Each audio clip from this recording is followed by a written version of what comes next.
जग्गा भाई, चटनी थोड़ी सी ही लो, बहुत तीखी होती है। तू पूरा लाल चटनी डाल, जग्गा के आगे सब चटनी फीकी पड़ जाती है। चुप कर, तू मुझे सिखाएगा तीखा क्या होता है, हैं? मैं हरी मिर्च चबाता हूँ नाश्ते में, पूरा डुबो कर दे। बिल्लू ने ना चाहते हुए भी मोमो को लाल चटनी में पूरा नहला दिया और जग्गा को थमा दिया। जग्गा ने आव देखा ना ताव, उसने पूरा मोमो एक बार में मुंह के अंदर डाल दिया। आग, मम्मा, आग लग गई। पानी, कुएं में कूदो रे कोई। जग्गा पागलों की तरह जीभ बाहर निकालकर इधर उधर भागने लगा। वो पास रखे पानी के मटके की तरफ लपका और पूरा मटका अपने सिर पर उड़ेल लिया, लेकिन मिर्च का असर कम नहीं हो रहा था। पहलवान जी, मैंने पहले भी कहा था, ये शेजवान चटनी है, तीखी बहुत होती है, थोड़ा कम, लेकिन आपने नहीं सुना। मोमो वाकई स्वादिष्ट थी बिल्लू, लेकिन माँ कसम, बस अगली बार कम चटनी लूंगा। जग्गा की बात सुन सभी गांव वाले हंसने लगे और सरपंच ने बिल्लू को धंधा शुरू करने की इजाजत दे दी। शाम का वक्त था। घर के आंगन में बिल्लू ने स्टीमर को टेबल पर सजा रखा था। सुनीता देवी उसे हैरानी से देख रही थी। बेटा, मैंने लाखों रुपए पढ़ाई में लगा दिए। मैं सोच रही थी कि तू बड़ा आदमी बनेगा, लेकिन तू तो गांव में दुकान खोलने की बात कर रहा है, वो भी क्या नाम बोला तूने? मेमना। मेमना नहीं माँ, मोमो। ये तिब्बत की डिश है, शहर में लोग पागल हैं इसके पीछे। और माँ, मैंने पूरा गांव घूम लिया, यहाँ एक भी मोमो की दुकान नहीं है, सिर्फ वही पुराने लड्डू, हलवाई के समोसे और जलेबी, वो भी डालडा वाले। लोग बोर हो गए हैं। पर बेटा, गांव वाले नई चीज नहीं खाते, उन्हें तो वही आलू प्याज चाहिए। यही तो बिजनेस है माँ, जो चीज नहीं है उसे लाओ। ये स्टीमर मुझे इनाम में मिला है, भगवान का इशारा है ये।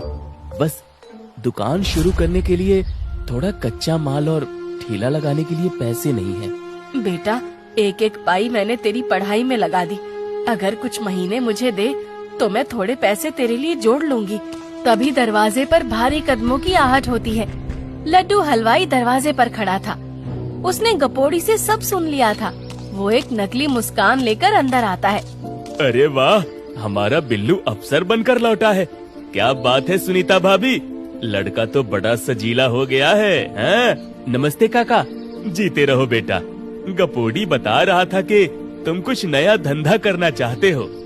क्या नाम, वो मोमबत्ती जैसा कुछ? मोमोज काका।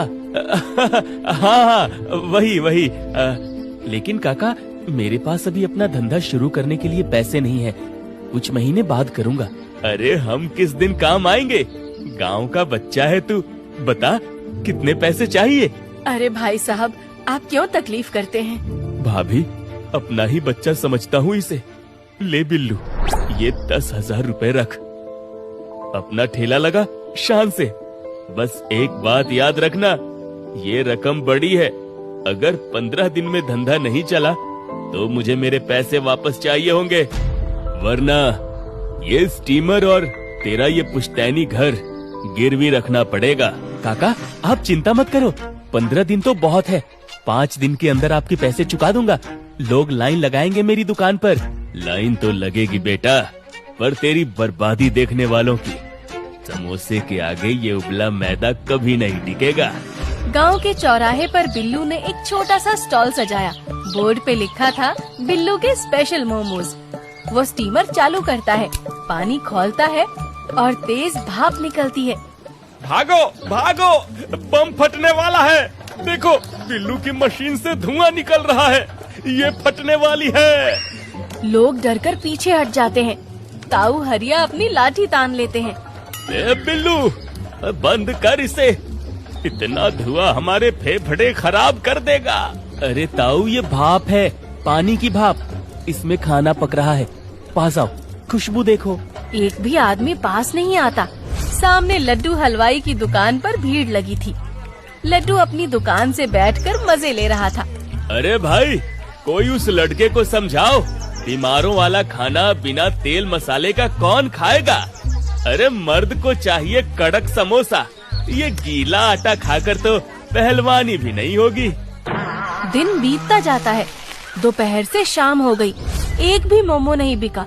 स्टीमर का पानी सूखने लगता है और बिल्लू का गला भी। अगर आज बोनी नहीं हुई तो माँ का भरोसा टूट जाएगा। 3 दिन बीत गए। बिल्लू की दुकान पर मक्खियाँ भिनभिना रही थी। लड्डू हलवाई अपने गुंडों के साथ बिल्लू के ठेले पर आता है। क्यों बेटा चमन लाल, 3 दिन हो गए, एक चवन्नी की कमाई हुई? अरे मैंने कहा था ना, ये शहर की चोंचलेबाजी यहाँ नहीं चलेगी। काका अभी तो शुरुआत है, लोग स्वाद समझेंगे तो। स्वाद? भूख रहे हैं लोग तेरे इस ठेले की तरफ देखकर। सुन, मुझे मेरा पैसा कल सुबह तक चाहिए, ब्याज समेत 12,000 रुपए। क्या 12,000? अभी तो सिर्फ 3 दिन हुए हैं और आपने 15 दिन का वक्त दिया था। वक्त दिया था धंधा चलने पर। जब धंधा ही मरा पड़ा है तो रिस्क मैं क्यों लूं? अगर कल पैसे नहीं मिले तो ये डिब्बा मेरा, इसे पिघलाकर मैं कड़ाही बनवाऊंगा। लड्डू हंसता हुआ वहाँ से चला जाता है। बिल्लू की आंखों में आंसू आ जाते हैं।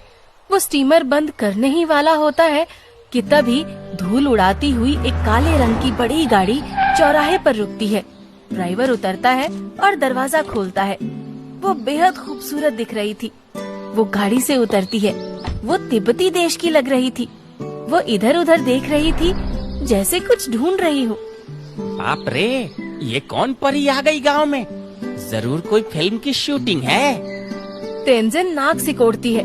उसे हवा में एक जानी पहचानी खुशबू आती है। वो सीधी बिल्लू के ठेले की तरफ बढ़ती है। एक्सक्यूज मी, ये जो खुशबू आ रही है, क्या ये? जी मैडम, मोमोज है, पर बासी नहीं है, अभी ताज़ा स्टीम हुए हैं। आपको नहीं अच्छे लगेंगे। गांव वाले कहते हैं ये गीला आटा है। गीला आटा? ओह गॉड, क्या मुझे एक प्लेट चिकन और एक प्लेट वेज मिलेगा प्लीज? बिल्लू के हाथ कांपने लगते हैं। वो जल्दी से प्लेट लगाता है, साथ में अपनी स्पेशल लाल तीखी चटनी रखता है।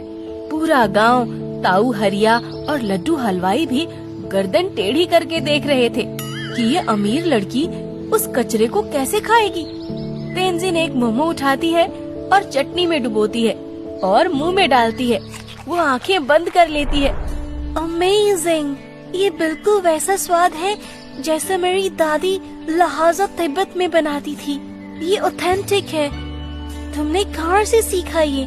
मैडम, मैंने होटल मैनेजमेंट किया है और ये स्टीमर मुझे इनाम में मिला था। तुम्हें पता है, मैं रास्ता भटक गई थी और बहुत भूख लगी थी। मुझे लगा नहीं था कि भारत के एक छोटे से गांव में मुझे मेरे घर का खाना मिलेगा।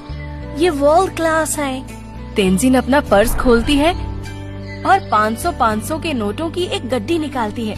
ये लो, ये मोमोज के पैसे नहीं है, ये उस खुशी के लिए है जो तुमने मुझे दी है। इसे गिफ्ट समझो।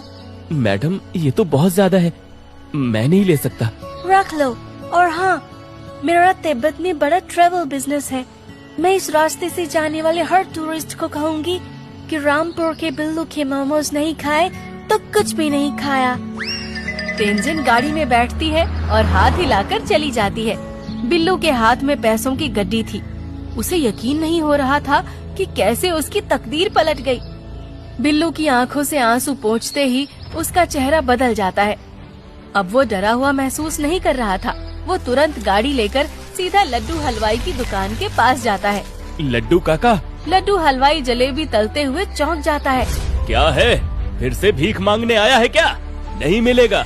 और सुन, जल्दी से पैसे निकाल, नहीं तो पिटने के लिए तैयार हो जा। ये लो अपने 12,000 रुपए, गिन लो, 1 रुपया कम नहीं है।